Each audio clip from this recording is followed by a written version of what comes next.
So, good evening, everyone. I'll class sharing about introduction to plastic art. Introduction to plastic art. Plastic art refer to art forms that three-dimensional and involve shaping or molding materials.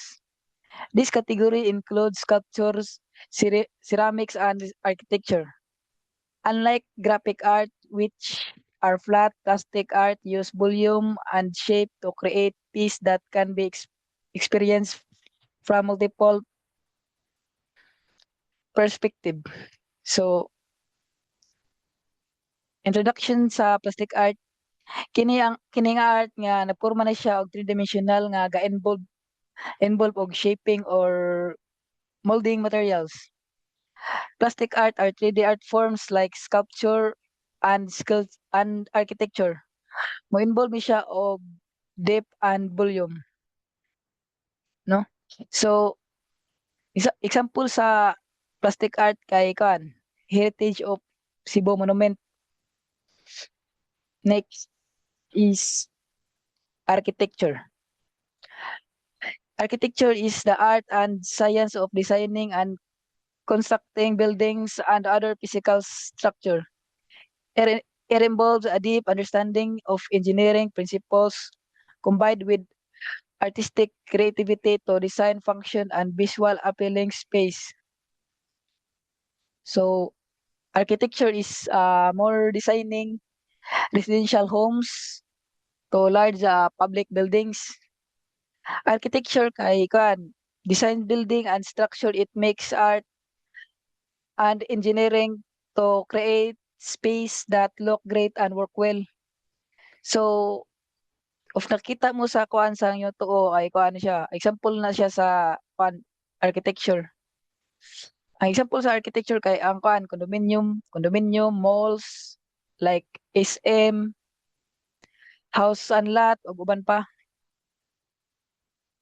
Next is landscape architecture. Landscape architecture is focused on designing outdoor areas, including parks, garden, and public space. It involves consider the natural environment, social needs, and aesthetic aesthetic values of create humorous space that enhance the quality of life. So architecture is nga involve ni siya og kuan mga kuan natural environment para makabuhat ni siya og nindot space like parks o kuan makahimo ni siya og kuan nindot og practical. So landscape architecture is design outdoor space like parks and gardens, making them beautiful and practical. So nakita niyo sa kuan picture ani sa right side niyo is kuan mo ni siya ang picture sa kuan. Example na siya sa picture like sa kuan ni siya sa Plaza Independencia. And another example ani is kuan is sa Lunita Park. Next is dress and costume design. Dress and costume design is involved creating clothing and accessories for a specific purpose, such as fashion or performance art. No? So ang kuan dress and costume design is ang dress and costume design kay kuan ni siya dako ni siya og gamit para sa mga theater or film para mas mo bagay ang role sa mga karakter. Like dress and costume design creates clothing for character in movie or play. It helps their story through to what they wear. So, example na ani sa dress and costume design like nagsuot siya og costume sa mga festival like pareho nakita na ni sa right side. So another sa example ani is costume na Spider-Man or mga uban pa nga pwede nimong masuot. Last is city planning. City planning involves design urban areas to make cities functional, attractive, and sustainable.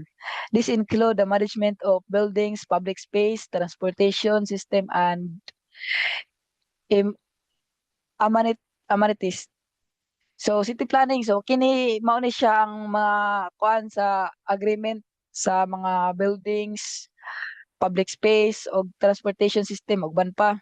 City planning use art to design urban space making cities look and good and to be functional. So example ani is nakita mo muna sa right side gyapon ninyo is kuan ang example ani is mga buildings like kuan ni siya city planning is Cebu Business Park or mga or kuan IT Park mo ni siya ang example sa city planning. So that's all my topic. Thank you.